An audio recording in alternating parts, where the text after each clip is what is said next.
Anthony Gell School is a small 11 to 18 comprehensive school. We serve the market town of Wirksworth and the surrounding villages in the Derbyshire Dales. We have students who go off to Oxford. We also have students who have learning difficulties and who have disabilities as well. We have a higher than average number of students who are on the code of practice, and we are well above average for students who are statemented. In 2009, a review of equalities work within the school highlighted a need for increased work on disability equality issues. The school began to address this with a whole school Disability Awareness Week. The first part of it was about awareness raising. What does that actually mean? What are acceptable terms to use? What are not acceptable terms to use? What issues are there in the curriculum that we can sort of build on so that our individual students can learn about themselves? So what it did is actually opened up the whole discussion about disability in a way that we hadn't done before. I want you to think about what you see on this poster and what this means to you if we're thinking about equality for people who have a disability. Yeah, she puts aside the differences, she puts aside the different clothes. During the week, the whole school discussed a set of disability equality posters in mixed-age tutor groups and in class. I put bullying, just a key word, just discrimination. I think the key bit about it, students showed more empathy towards others, particularly during that week. And that's actually with students who find life quite a challenge at times in particular. But right across the school, you had other students saying, well, actually, I didn't understand that. Now I understand that. And I actually might treat other people slightly differently. And that has actually had a longer impact. And if you give students the confidence to talk about it, it encourages them to perhaps be more relaxed about taking risks in the classroom, about tackling new work with a renewed confidence, and that actually is what the national curriculum is sort of heading towards. And once you have that belief in yourself that you can actually do things, you can actually then become better, successful at learning. She's wearing bright clothes. What did students think of the week? It made you think about your own behaviour and how maybe you've been insensitive to people or you've not understood things wholly, and sort of like the list of words that we're saying that are offensive. You were like, I could say that twice a day and I didn't realise that it would hurt other people.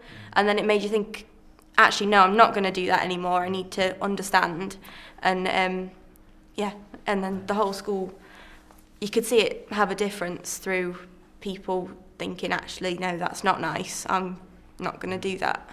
I think that it really helped people to realise that others do have to live with impairments every day and that in a way they are stronger because of that.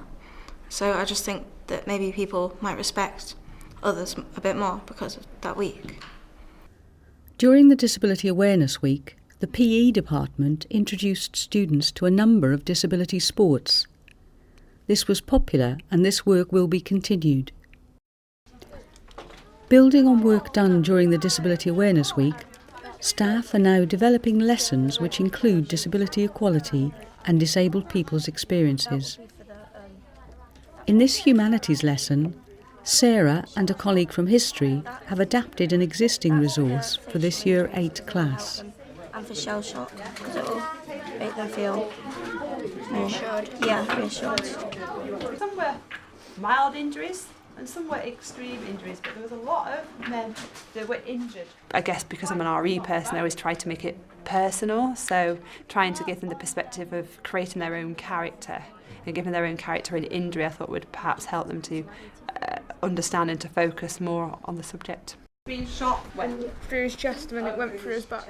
Okay, so that's one injury that he sustained. And then he banged his head when he fell over. You might decide that your soldier has had a mental injury, that they are traumatised by the war. How are you going to treat them? Counselling, because he thinks he's going to die and stuff. And then Sarah wanted the class to consider the injured soldiers' needs and their lives as disabled people after World War I. This approach to humanities and history fulfills a key learning objective in citizenship, to explore rights and responsibilities. Sarah and her colleagues think that this work can be effectively developed to make comparisons with the experience of disabled servicemen and women today and to explore the history of disabled people in the community. Yeah. Is the government? Good idea. Why do you think the government's responsible? Would you say that's visible, Larry? Is it? Yeah. Cancer and then losing all the hair. Today, Chris has planned this Year 8 lesson to explore visible and invisible common impairments and their effects on different body organs and the skeleton.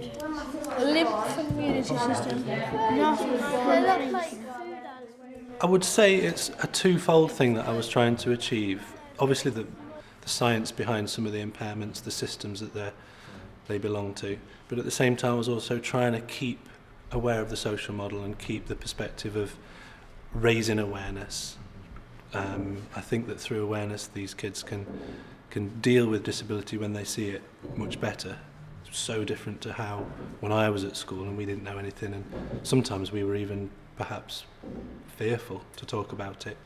Anyone tell me who this fella is?